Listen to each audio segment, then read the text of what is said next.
नेता के ऊपर आरोप न लगे, ये चाटुकारिता करने के लिए, उसको बचाने के लिए ये आरोप लगाते।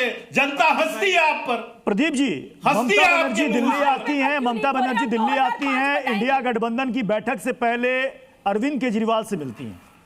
तो एक तरफ ममता बनर्जी अरविंद केजरीवाल की जोड़ी, दूसरी तरफ वही ममता बनर्जी इंडिया गठबंधन के साथ। ये कौन सा नया फ्रैक्शन है कुलदीप जी? देखिए प्रत्युष भाई, वो तो एक मुलाकात है। अच्छा। और होती रहनी चाहिए राजनीति के अंदर। और ममता जी एक निडर लीडर हैं, वो भाजपा की तानाशाही के सामने मजबूती के साथ लड़ रही हैं। आप कह रहे हैं ये मुलाकात है, आप कह रहे हैं ये मुलाकात है, लेकिन संजय झा जी का बयान आपको याद होगा, आप कह रहे हैं सिर्फ मामूली मुलाकात है। उन्होंने बताया कि सिर्फ 2 लोग थे इसके लिए जिम्मेदार, एक ममता बनर्जी, एक अरविंद केजरीवाल, जिन्होंने इंडिया अलायंस को खत्म कर दिया। उनका पुराना बयान है, फिर से उन्होंने इस बात को दोहराया है कि नीतीश कुमार को ये लोग नहीं चाहते थे कि संयोजक बने, कांग्रेस तैयार थी, लेकिन अरविंद केजरीवाल और ममता बनर्जी नहीं चाहते थे, और जेडीयू को इसी वजह से उस अलायंस से बाहर निकलना पड़ा। अभी संजय झा कौन सी पार्टी में है? आप संजय झा को नहीं, संजय झा तो वो है जिन्होंने खुद नहीं, तो क्या संजय झा का ये बयान आप कह रहे हैं कि ये बयान बेकार है, गलत है बयान? नहीं, मैंने पूछा वो कौन सी पार्टी में है अभी? संजय झा जेडीयू से। बीजेपी में? किसमें? जेडीयू में।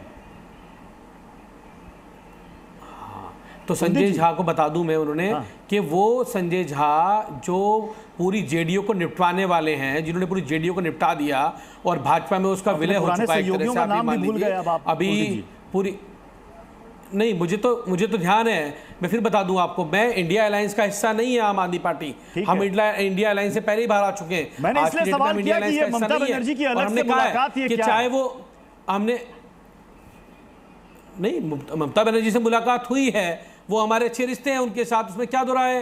ममता जी भाजपा की तानाशाही के आगे लड़ रही हैं, भाजपा की ईडी सीबीआई के आगे लड़ रही हैं, अरविंद केजरीवाल जी तानाशाही के आगे लड़ रहे हैं, ईडी सीबीआई के आगे लड़ रहे हैं, तो उसमें क्या दुरा है मुलाकात करने के अंदर? वो मुलाकात कर रहे हैं, और निश्चित रूप से मैं बता दूं, ये दोनों लोग ही आगे चल के भाजपा के पतन का कारण बनेंगे, क्योंकि कांग्रेस और बीजेपी तो दोनों एक सिक्के के 2 पहलू है ना। इन दोनों में क्या फर्क है? इनमें कोई डिफरेंस थोड़ी ना है। इन दोनों का एक काम एक ही रहा है, अपने सहयोगियों को निपटाना, और केवल देश में 2 ही पार्टियां बचे, भाजपा और कांग्रेस। तो क्या कांग्रेस सहयोगियों को निपटाती है? कांग्रेस सहयोगियों को निपटा देती है? हाँ बिल्कुल, कांग्रेस में निपटाती है, भाजपा में निपटाती है। क्या नहीं किया बताइए? किसको निपटाया कांग्रेस ने, बताइए जरा, किसको निपटा दिया कांग्रेस ने? अरे पहले तो मैं बता तो रहा हूं, सुनिए ना, नीतीश कुमार जी को निपटा दिया, अभी उपेंद्र कुशवाहा जी को बिहार में निपटाने की बारी चल रही है, उनका भी नंबर लग चुका है। डॉली जी को और कुलदीप जी को साथ रखिए। ये वही तो पार्टी है। आ जाइए अब कांग्रेस पे आ जाइए। कांग्रेस की आप बात कर रहे हैं, टीएमसी के साथ अभी चुनाव में कितनी सीटें कांग्रेस को मिली हैं वहां पश्चिम बंगाल के अंदर, लेकिन नहीं, ममता जी के खिलाफ खूब अनाप शनाप प्रचार उन लोगों ने करने का काम किया और भाजपा को जितवा दिया, वहां पर जितवाने का काम किया भारतीय जनता पार्टी को। ऐसे ही अब डीएमके ने इनका साथ दिया, तो डीएमके का साथ छोड़ के जाके टीवीके के साथ मिल गए लोग, और टीवीके इसी बात से नाराज होकर आज टीवीके भी इनकी मीटिंग में नहीं पहुंची। तो बात तो हमें करनी पड़ेगी ना। केरल में विजय साहब हैं, उनको राहुल गांधी ने बोला कि तुम्हें